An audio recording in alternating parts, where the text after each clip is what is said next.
સમાચારમાં હવે વાત પાટણની કરીએ કે જ્યાં સિદ્ધપુરના દેથડી ગામે ઝડપાયા છે બે બાંગ્લાદેશી નાગરિક. એક મહિલા સહિત બે બાંગ્લાદેશી નાગરિક મળી આવ્યા છે. ભારતીય ઓળખ પુરાવા બનાવીને બંનેએ લગ્ન કર્યાનો ખુલાસો. બંને પાસેથી ભારતીય બનાવટના ઓળખ પુરાવા પણ મળ્યા. 15 વર્ષથી ઘૂસણખોરી કરી જુદા જુદા શહેરોમાં વસવાટ કરતા હતા. પોલીસે બંનેને ઝડપી આગળની કાર્યવાહી શરૂ કરી છે.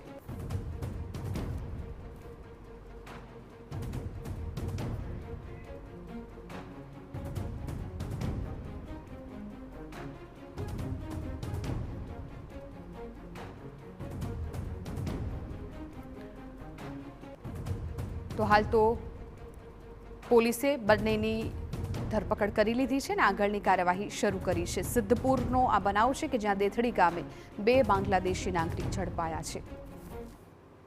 રફીક જલાલ ગુલામ શેખ અને તેની પત્ની કાજલ વાઇફ ઓફ જલાલ શેખ મળી આવેલ.